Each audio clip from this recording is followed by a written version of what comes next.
Today I'm going to talk about how we can be our real self and identify as a guest in the world, and then be the guest welcomer for all other people who are being their real self. And in that process, we're going to be confronted by a lot of thoughts we don't like, a lot of realities that make us feel different than we are, and so are others. So in this way, we allow the flow of our reality or realities to keep emerging so that new can flow, also new can emerge.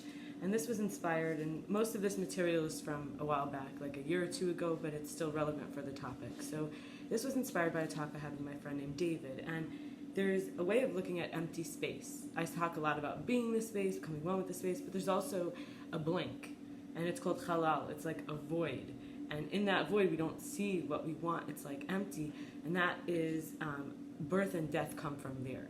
So in empty space, the worst, like we put our fears into the worst thing that could be our realities, and often we're carrying it from previous situations. So there's this ladder from light to dark to light, and it's an infinite ladder because it keeps going. And we can even imagine that the body has its own internal ladder. Now, my friend David was quoting the Breslov tradition from Rabbi Nachman, where he says the throat we could relate to as paroi from Egypt, where things cannot, it's like the processing place. It's the thin place between the heart and the mind. It's the bridge. It could be the bottleneck. We may not be able to talk from our heart or talk our thoughts out through our mouth. And if we can create that ladder where the light to the dark, the light to the dark to the light, right? This is like an empty space of who knows what's going to come out. Then we can expand it. Then it can become large. And from this place, we often don't want to share, like even if we think about song and music, and we can speak positive or negative, but so could songs, right? We could share, the music releases it, the happiness and the depression, and it's like all sad love songs are said to come from Leah, the one who was with Yaakov, and Yaakov chose Rachel, but Leah's father gave her to him anyway, and she never really felt loved or wanted, and she didn't really have a place to let it out, so she would sing these sad songs, and she had to like trade Rachel. She's like, could I please be with our husband tonight? And they were sisters, and it's a story worth looking into, Leah and Rachel. And they had the 12 tribes along with their handmaids. So I'll talk here about now, if we're a guest in the world and we're a guest from this place, then there's got to be this balance between we share what we need to share that hurts us, the realities where we're not, where we don't know who we are, and then there's also the realities of where we know who we are. So I'm going to read a few prompts that I had and stuff I wrote. So first, I was like saying, at least now I remember. And I wrote this like when I was able to rise up from this place. But before that, I have to talk about how to tell when someone doesn't love you or deserve you. This is like identifying with Leah, that we could maybe not live exactly in her footsteps in order not to sing these sad songs that change the world, because we release positive and negative vibrations. So how can we be a guest where we feel loved and chosen? So we have to look at, and I wrote this, based on my observation and my own personal feelings of what didn't feel good. So they're stingy but take everything without gratitude or appreciation. They wish death on me each time they're enraged, righteously enraged. And these are obviously people I've dealt with in my life. They steal without caring. They're not trustworthy. They lie and get angry when they're caught. They abuse and put me down. They're insecure and fragile, ego, and blame me. They dictate my words. They try to control my choices. They fall asleep snoring while I'm sad or weeping. They always want to be loved but don't want to share the love. They don't care that they offer nothing and are a burden. They feel entitled but don't even realize their many flaws. They gossip and slander me to people we both know. They use hurtful things told in confidence as weapons, and they punish me for their never-ending jealousy. They don't touch me with love or kindly with initiative, and they don't give me gifts or notes or treats. They didn't celebrate my birthday with me, even while they live by me. Even while they live with me, even when I do so much for them to be free. And I wrote, loser. They aren't motivated to grow or do better or provide. They don't lower their cocky, ugly pride or apologize. They don't ever respectfully, peacefully take a day or two away out of respect. They don't learn how to treat a precious good woman. Now, a lot of this is not true, I have to say. A lot of this is not true about the person. It was my temporary reality in the moment where obviously I saw the whole picture that way because I was hurt. So that's me letting that out. Now, Now, this place, what can I know from this place, right? This is the narrow place. So this was coming out of my heart, the grief, the resentment. You don't love me, you don't choose me. No, I could have been choosing myself, not going after this, right? And I do as much as what this person does. I do those things. And obviously I know other things I do. There are many times I couldn't lower my pride, or I was insecure, or I was jealous, or this is my history too. So then I thought, what's going to come out of the void now? Now that I cleared the space, what's in there? I'm not here to carry other people's burdens or provide for them from my own portion, that which they're perfectly capable of providing their own self. This is clearing the space, right? I'm not here to earn love by someone using me for food or weed or shelter and doesn't make any effort to contribute or give back. I'm not here to mother a grown men who are lazy and undisciplined. I'm not here to have my productivity stolen or being taken for granted by leeches or parasites who never say thank you or sorry. Now, I'm not saying the human is the leech or the parasite, but the behavior of more, I'm not content. And I don't think about your feelings, and it's all about what I want. That energy is leechy, parasite. I'm not here to participate in my own destruction by those who try to find balance by stepping on other people, putting them down to feel better about themselves. I'm not here to be swayed or pushed back and forth by controlling or jealous men, and I'm definitely not here to be abused, threatened, discarded, stolen from, betrayed, ignored, invalidated, blamed, guilted, shamed, lied to, devalued, condemned, vilified, dehumanized, and slandered. And so now showing up, moving into the expansion now, I am an extra vessel for light. And now it's flowing in. So why did I have all those resentments? Because I wasn't honoring who I am. And now I could remember what I'm not supposed to do. And then this is the birth of the self. So I take initiative. I look to contribute and serve. I'm humble and respectful. I'm considerate, compassionate, kind, and nurturing. I am bright. I'm intelligent, wise, and adaptive. I am spiritual, disciplined, focused. I can be an appeaser, enabler, pushover, and self-limiting, self-doubting, or self-depreciating. And sometimes I overcompensate for feeling defective by lowering others or pretending to be more polished than I am. I can be so desperate to preserve ideals that I allow abuse. However, I'm not, and this is the new growth, I'm not attracted to vanity, arrogance, stinginess, selfishness, insecurity, condemnation, anger, ungratefulness. And then now I can see more clearly. The right man for me creatively finds potent ways to connect with me and sustain intimacy proactively. He sees himself as my provider, companion, lover, protector, guide, and supporter. He loves to encourage me and build me up. His love is free. His agenda is simply based on the fact that my happiness increases his own. He is adaptive and honest and has excellent impulse control. He sees positive and brings God in consciously.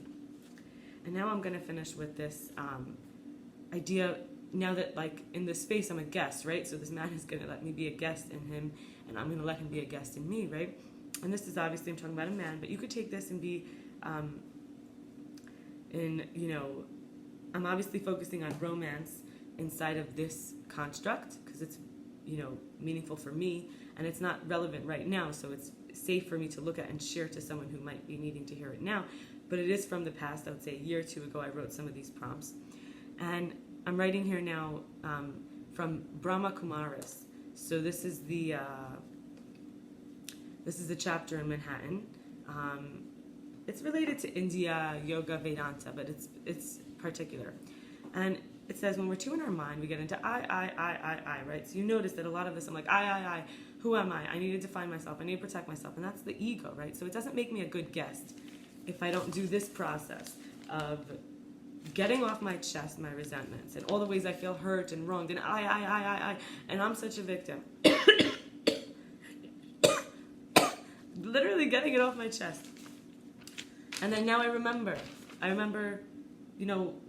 I'm standing up for myself, in myself.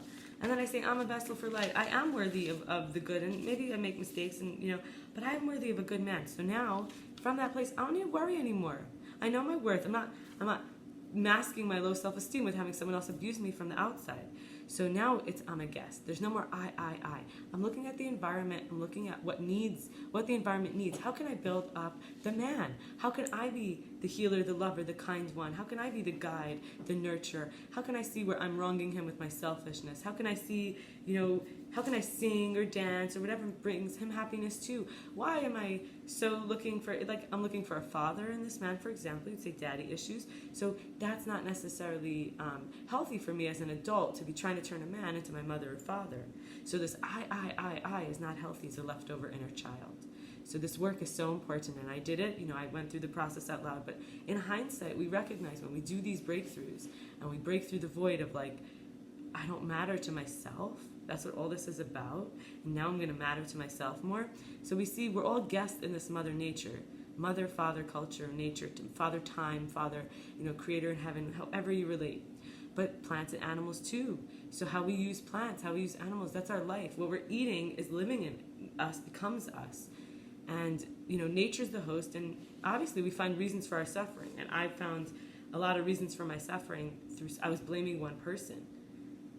But if that person wasn't there, I would still be going through the motions and having this stuff buried without coming through to this, it's all in the mind. I could see it differently. I could see the choices I'm making. And that I don't really own anything that I thought I did. I don't own the man. I don't own his time. I don't own his interest, his devotion. That's up to him. I am not even my body. So I could move my body to a different place. I could move my consciousness to a different place. I could see it differently. And doesn't he get apologies from me? Don't I make mistakes? Where can I improve myself? Not for his sake, so he could take advantage of me. And this whole idea that someone is, right? Because I didn't heal from previous relationships where people did take advantage of me, but rather the karma, the signals toward identification. So we're in the spiritual dimension, instead of this I and this mine, the couple and the house and this, it's like we take all the bad exposure as signals for inner work. So I'm being exposed to like what I think is abuse, the inner work of where I'm not being a good guest. Maybe in the relationship, maybe in the dynamic I have with my friends, maybe in life, maybe I'm not keeping my word properly or being good at timing, maybe I'm trying to take and he feels he's putting in so much and in this construct I just shared, he's not getting his needs met, maybe he's not feeling like he's appreciated either. But I'm not communicating it, so I'm living in this in my head and I'm acting in such a way where I'm never grateful. It doesn't create his desire to be more accommodating. So this is why this work is so necessary. First, we got to go through the motions, but then our ego gets on board and it says, I don't want to live in I. Is it fun to constantly be figuring out who I am through other people, through everything, and constantly see where do I end up in this? But it's kind of like, of course we have to respect ourselves, but we also have to respect others. So this is how we release dependence, attachments. This is how we can not feel so vulnerable, exposed, insecure, addiction and suffering, right? Because we need more. So that's the purpose for this. So I would say that, being a guest as the real self, for example, in romance, is how we learn, we practice letting go of the reality, letting the reality flow so that new can emerge from the empty space. I'm not going to call it always a void, but from the empty space, because there's nothing there yet. There's not even the absence of something there yet. It's just empty space.